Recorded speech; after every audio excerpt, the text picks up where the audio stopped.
Mohon perhatian, tekan tombol subscribe. Terima kasih atas perhatiannya.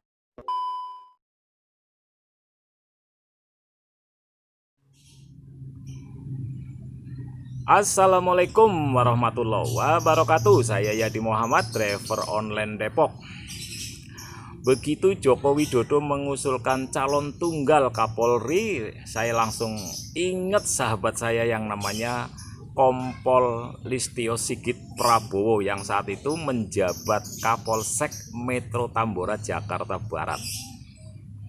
Saya langsung bersyukur dan ucap alhamdulillah. Karena apa? Ya, memang prestasinya sangat luar biasa. Terakhir dia itu kan membekuk gembong koruptor yang namanya Joko Chandra, yang selama ini sudah buron sekian belas tahun katanya ya kan. Nah, baru bisa diselesaikan oleh sahabat saya yang namanya Mas Sigit. Nah, kalau di luar kedinasan memang saya memanggil beliau dengan Mas Sigit, dan dia pun memanggil saya Mas Yadi. Tapi kalau di depan anak buahnya saya selalu siap dan katanya. Nah, siap dan, tapi sejak dia pecah bintang memang saya belum pernah bersua sekalipun. Tapi saya mengikuti dari media cetak maupun elektronik. Misalnya dia pernah menjabat sebagai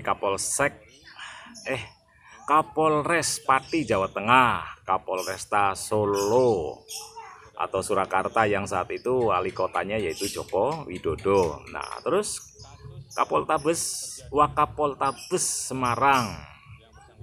Terakhir juga saya dengar dan saya melihat langsung bahwa dia menjadi ajudan Joko Widodo. Nah, setelah itu pernah menjabat Kadif Propam. Terus kemudian dia melejit sebagai Kapolda Banten. Nah, terakhir kemarin adalah kabar eskrim dengan mengukir prestasinya menangkap gembong koruptor Joko Chandra. Nah, ngomong-ngomong soal prestasi, saya juga punya catatan tersendiri khusus untuk sahabat saya ini. Nah, prestasi inilah yang akhirnya melahirkan dialog bahwa sebetulnya itu Mas Sigit tidak pernah mimpi jadi Kapolri. Jujur, ini ungkapan antar empat mata antara saya dengan Mas Sigit. Ungkapan ini atau dialog ini terjadi saat usai menangkap gembong narkoba dengan barang bukti sekitar 700 kg lebih sabu. Saat itu sangat luar biasa. Dan ini terbukti bahwa setelah penangkapan itu dirilis oleh Polda Metro Jaya. Artinya prestasinya sebagai Kapolsek Tambora waktu itu memang setara dengan Kapolda Metro Jaya. Karena itulah saat kita makan di restoran Padang, saya sentil, Mas, wah ini calon pengganti Kapolda Metro Jaya ini.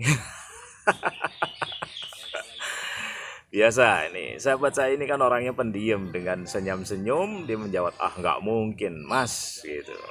Saya nggak mungkin menjadi Kapolda Metro Jaya Mas Yadi, karena saya menyadari, karena saya itu seorang Kristen, dia bilang. Nah, memang sahabat saya ini adalah seorang Katolik, taat.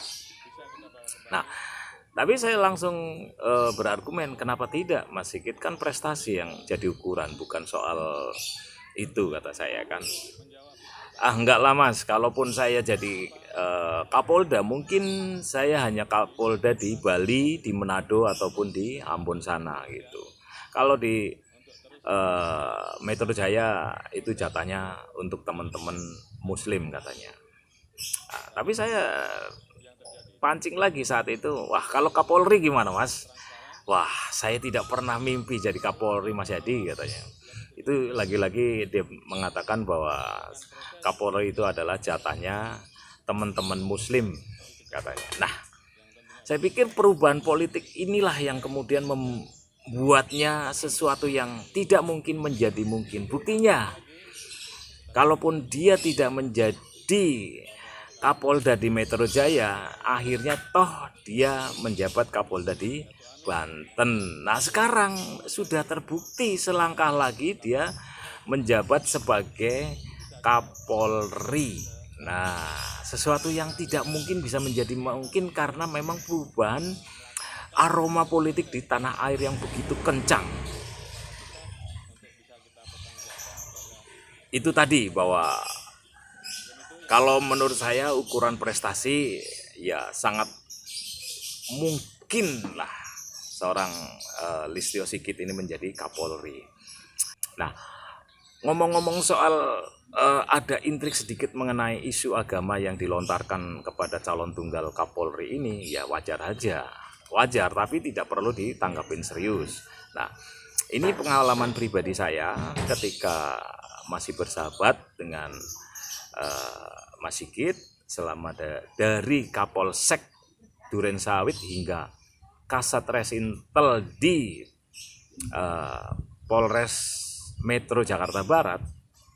Dia tidak pernah menyinggung sedikit pun mengenai agama di luar agamanya dia sebagai Katolik taat.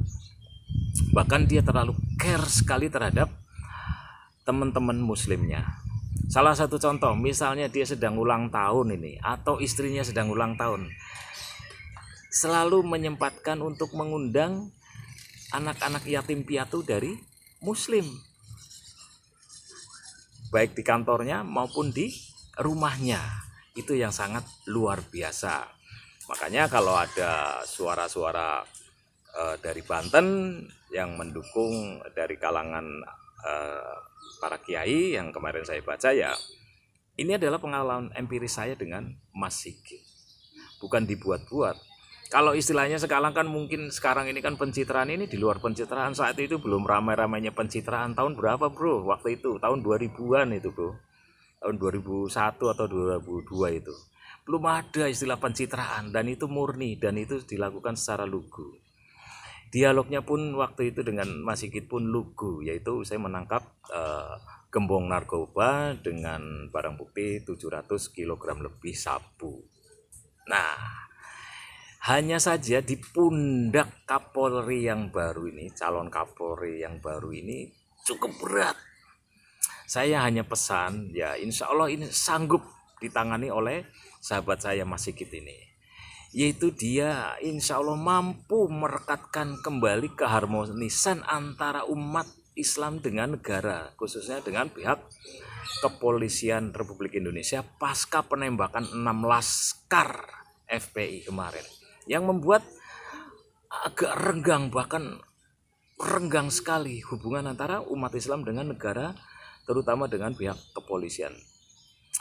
Saya yakin, seyakin-yakinnya insya Allah dengan latar belakang Mas Sigit sebagai orang Jawa, meskipun lahir di Ambon, saya yakin dia mampu merangkul teman-temannya atau umat di luar agama dia, atau dia mampu merangkul umat Islam untuk kembali harmonis dengan negara atau dengan pihak kepolisian yang saat ini memang kondisinya sangat renggang. Ini tugas yang sangat berat yang dibebankan kepada calon Kapolri baru yang bernama Komjen Listio Sigit Prabowo. Nah, tapi saya punya keyakinan, insya Allah di pundak beliau atau di tangan beliau, hubungan antara umat Islam dengan negara dan pihak kepolisian Republik Indonesia kembali harmonis seperti sedia kala.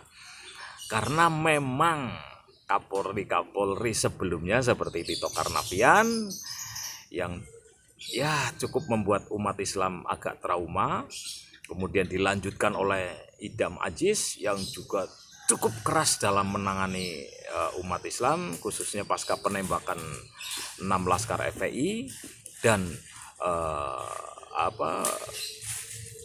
ditangkapnya Habib Rizik dan sejumlah ulama. Nah, insya Allah nih, saya yakin, seyakin-yakinnya di tangan Listio Sigit Prabowo ini, insya Allah hubungan umat Islam dengan negara, khususnya dengan pihak kepolisian, kembali harmonis. Itu saja pesan saya buat sahabat saya yang baru ini. Sahabat saya yang bakal menjabat Kapolri. Oke, itu aja. Assalamualaikum warahmatullahi wabarakatuh.